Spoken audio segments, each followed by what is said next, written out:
എഴുന്നേറ്റായിരുന്നോ? അപ്പച്ചൻ എന്നെ ഒന്ന് വിളിച്ചിട്ട് പോയാൽ പോരായിരുന്നോ? മോളെ എഴുന്നേപ്പിക്കാൻ തോന്നിയില്ല. ഹോസ്റ്റലാകുമ്പോ നേരത്തെ എഴുന്നേക്കേണ്ടതല്ലേ? ഓ, അവിടെ എഴുന്നേക്കാൻ എല്ലാവർക്കും മടിയാ. പക്ഷെ മേട്ടൻ വന്ന് എല്ലാരും എഴുന്നേപ്പിക്കും. എഴുന്നേക്കാത്തവർക്ക് പൊതിര് ചീത്തയും കിട്ടും.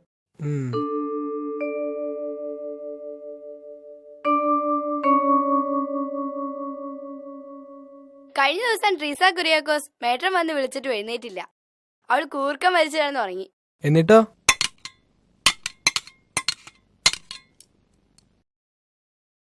എന്നിട്ടെന്നാ, അവിടെ ഇരിക്കുന്ന വെള്ളം എടുത്ത് മേട്ടൻ അവക്കടെ തലവഴി ഒഴിച്ചു. ആ വരവൊന്ന് കാണണ്ടായിരുന്നു. വെള്ളത്തിൽ വീണ കോഴിയെ പോലെ.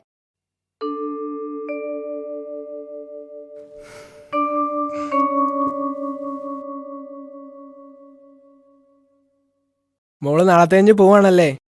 പോണം. ടിക്കറ്റ് ബുക്ക് ചെയ്തു പോയി, അല്ലേ ഫൈൻ അടിക്കേണ്ടി വരും.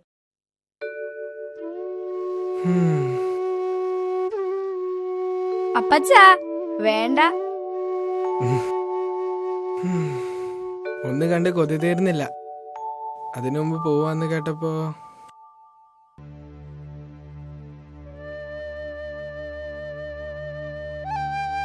ഞാൻ അപ്പോഴേ പറഞ്ഞാലേ ഈ നേഴ്സിംഗ് ഒന്നും വേണ്ടെന്ന്. ഞാൻ അപ്പച്ചന്റെ കൂടെ വാഴത്തോപ്പി വന്നോളെന്ന് പറഞ്ഞാലേ. വാഴത്തോപ്പിൽ വരുന്നതും കൃഷി ചെയ്യുന്നതും കുറച്ചിലായിട്ടല്ല നിന്നെ നേഴ്സിംഗിന് വിട്ടത്. വിദ്യ അതേതായാലും പഠിച്ചിരിക്കുന്നത് നല്ലതാ.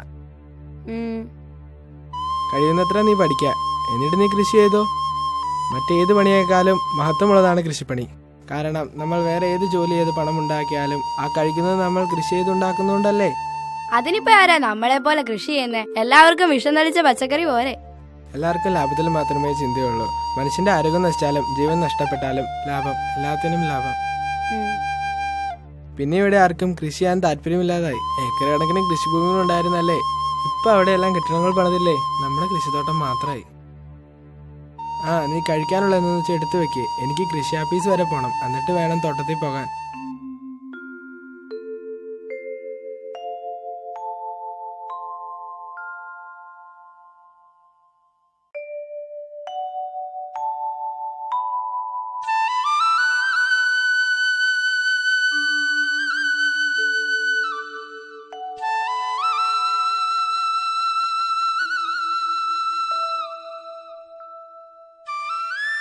നീ എന്താ ഇങ്ങനെ ക്ഷീണിച്ചു വരുന്നത്?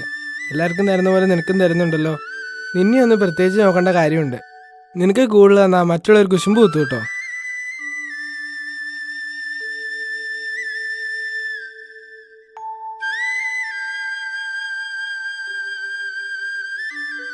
നിനക്കെന്താ ഇത്ര ഗൗരവം? നിന്റെ ഉണക്ക കൈ കാണിച്ച് വേദനിപ്പിക്കാതെ ഞാൻ മുറിച്ചോളാം.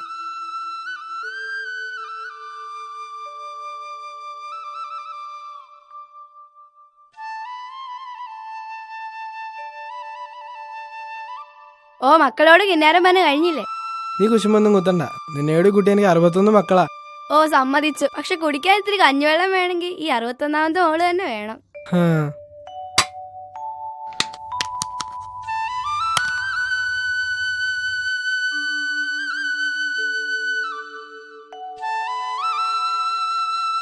മോള് പൊക്കോ, എനിക്ക് ഇത്തിരി കൂടി പണി ബാക്കിയുണ്ട്.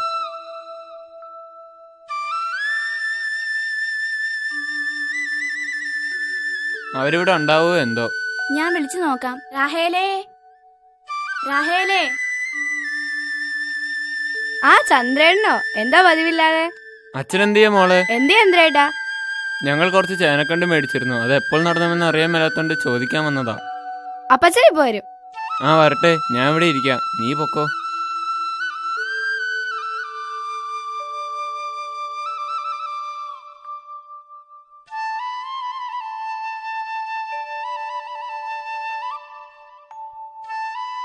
എന്താ വിശേഷിച്ച്?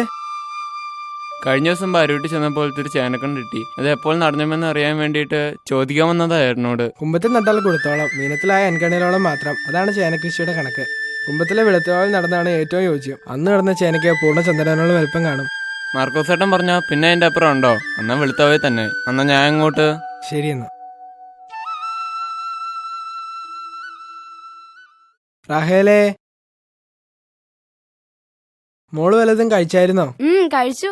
മാർക്കോസേട്ടാ. എന്താടാ നിന്നെ പട്ടി ഓടിച്ചിട്ട പോലെ? എങ്ങനെ ഓടാതിരിക്കും ചേട്ടാ? എന്താടാ കാര്യം? ചേട്ടൻ അറിഞ്ഞിട്ടില്ലെന്നറിയാം. കർഷകർക്ക് ഇപ്പോൾ സർക്കാരിൽ നിന്ന് എന്തോ ധനസഹായം കൊടുക്കുന്നുണ്ട്. ധനസഹായമോ? അതിന്റെ ആളുകളാന്നാ തോന്നണേ. ആ കവല വന്ന് ഇറങ്ങിയിട്ടുണ്ട്. എന്നോടാ ഇങ്ങോട്ട് വരാനുള്ള വഴി ചോദിച്ചേ. നീ ആരുടെ കാര്യം പറയണേ? എന്നിട്ട് അവരെന്തിയെ? അവര് ദേ വരുന്നു.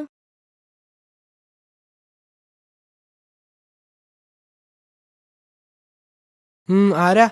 അതൊക്കെ പറയാം. പാടത്തിനടുത്തുള്ള വാഴത്തോട്ടം നിങ്ങളുടെയാണോ? അതെ. അവിടെ എത്ര വാഴ ഉണ്ടാവും? ഒരു 10-60 എണ്ണം കാണും. മാർക്കോസ് കുര്യാക്കോസ്, കീഴ്പ്പാടത്തിൽ ഹൗസ്, സർവേ നമ്പർ 271/113. അതെ. നിങ്ങളുടെ വാഴത്തോട്ട സഹിതമുള്ള 5 ഏക്കർ സ്ഥലം ഞങ്ങളുടെ കമ്പനി ഏറ്റെടുക്കുകയാണ്, ഒരു സോഫ്റ്റ്വെയർ കമ്പനിക്ക് വേണ്ടി. സർക്കാർ അപ്രൂവലുള്ള ഈ കമ്പനി താങ്കളുടേതൊഴികെയുള്ള ബാക്കി എല്ലാ സ്ഥലങ്ങളും തന്നെ മേടിച്ചു കഴിഞ്ഞു. ഇനി താങ്കളുടെ 15 സെന്റ് കൂടെ കിട്ടിയാൽ അവിടെ ഒരു ഇന്റർനാഷണൽ കമ്പനി ആയിരിക്കും രൂപപ്പെടുക. സാർമാർ എന്താണ് ഈ പറയുന്നത്? എന്റെ ഭൂമി എന്തിനാണ് ഞാൻ നിങ്ങൾക്ക് വിട്ടുതരുന്നത്? എടോ, ഇത് ഗവൺമെന്റ് ഓർഡറാ. തന്നില്ലെങ്കിൽ ഞങ്ങൾ പിടിച്ചെടുക്കും. എന്റെ ഭൂമി പിടിച്ചെടുക്കുമെന്നോ? എന്തിന്? എടോ, നാട്ടിലൊരു കമ്പനി വരാൻ പോകുക, അപ്പോൾ ആ ഭൂമി നികത്തണം, ഗവൺമെന്റ് ഓർഡറാ. അപ്പോൾ ഞാൻ ചോര നീരാക്കി വളർത്തിയ എന്റെ മക്കളോ? അതെ, എന്റെ വാഴകളെ ഞാൻ എന്റെ സ്വന്തം മക്കളെ പോലെ കാണുന്നത്. ശുദ്ധഭ്രാന്ത്. വാഴകൾ എങ്ങനെയാണോ മക്കളായി കാണുന്നത്? അതൊന്നും താങ്കൾക്ക് പറഞ്ഞാൽ മനസ്സിലാവില്ല. ഞാൻ എന്റെ ഭൂമി വിട്ടുതരില്ല, എന്റെ മക്കളെ. എടോ, മര്യാദയ്ക്ക് ആ വാഴകളൊക്കെ വെട്ടിക്കളഞ്ഞ ആ ഭൂമി ഞങ്ങൾക്ക് വിട്ടുതരിക. ഇല്ലെങ്കിൽ എന്റെ കുഞ്ഞുങ്ങളെ കൊല്ലുമെന്നോ? ഞാൻ ജീവിച്ചിരിക്കുമ്പോൾ അത് നടക്കില്ല. ഇതാണ് ഓർഡർ. 3 ദിവസത്തിനുള്ളിൽ ആ കൃഷിഭൂമി ഞങ്ങൾക്ക് വിട്ടു തരണം. അല്ലെങ്കിൽ ഞങ്ങൾ അതിനിട്ടിരിക്കുന്നൊരു വിലയുണ്ട്, അതും വാങ്ങി എങ്ങോട്ടാന്ന് വെച്ചാൽ പൊക്കോളണം. എങ്ങോട്ട് പോകാൻ? എനിക്ക് കൃഷി അറിയൂ, എനിക്ക് കൃഷി ചെയ്യണം. ഈ കൃഷിഭൂമി വിട്ട് ഞാൻ എങ്ങും പോവില്ല. ഇയാൾക്ക് പ്രാന്താണെന്ന് തോന്നുന്നു, ഒരു കൃഷിക്കാരൻ. അതെ, പ്രാന്ത. ഇവിടെയുള്ള കൃഷിക്കാർക്ക് പ്രാന്താണെന്ന് നിങ്ങളെപ്പോലുള്ളവർക്ക് തോന്നും. പണം മാത്രമല്ലേ നിങ്ങളുടെയൊക്കെ ലക്ഷ്യം. പക്ഷെ ഒരു കാര്യം ഓർക്കുക നല്ലതാ സാറന്മാരെ, വിശക്കുമ്പോൾ പണക്കെട്ടുകളെ തിന്നാൻ സാധിക്കില്ല. അതിന് ഈ പ്രാന്തൻ കൃഷിക്കാർ ചോര നീരാക്കി വിളിച്ചെടുത്ത പച്ചക്കറികളും ചോറും തന്നെ വേണം. ഞങ്ങൾ പറയാനുള്ളത് പറഞ്ഞു. ഇനി എതിർക്കാനാണ് എന്റെ ഭാവമെങ്കിൽ വരും വരായികൾ താങ്ങാവുന്നതിനപ്പുറമായിരിക്കും.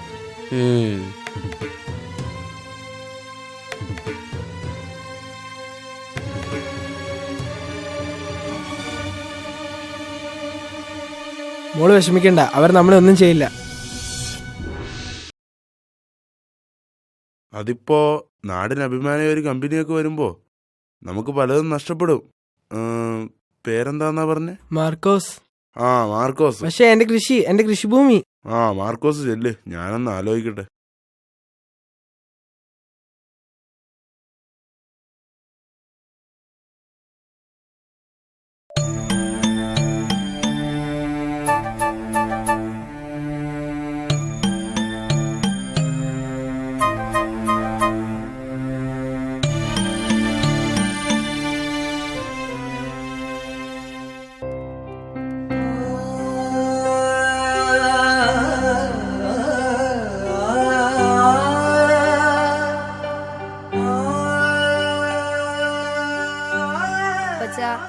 കുറച്ച് ദിവസമായി ഇങ്ങനെ. എന്താ ഇത്? എനിക്കിത് കാണാൻ വയ്യ. മോൾക്കറിയാലോ, മോളെ പോലെ തന്നെ ഞാൻ ഇവയെല്ലാം കാണുന്നത്. പക്ഷേ ഇവയെല്ലാം എന്നെ കൈവിട്ടു പോവുകയാണ്. എനിക്കത് ഓർക്കാൻ കൂടി കഴിയില്ല. അപ്പച്ചൻ വാ, നമുക്ക് വീട്ടിലേക്ക് പോകാം. ഞാനിപ്പോ വരുന്നില്ല. ഇന്നും കൂടി ഇവരെല്ലാം എനിക്ക് കാണാൻ പറ്റുള്ളൂ. മോള് പൊക്കോ, ഞാൻ പിന്നെ വന്നോളാം.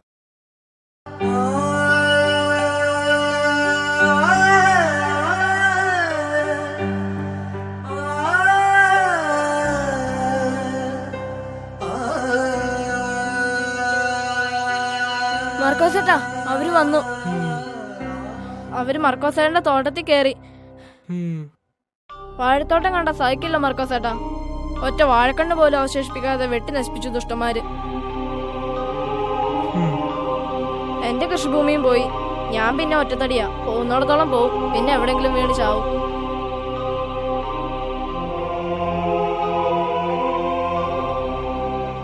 എന്റെ സുന്ദരി.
എനിക്കിപ്പോ വെള്ളം തരാട്ടോ. ഇവിടെ വെള്ളം എങ്ങും ഇല്ലല്ലോ.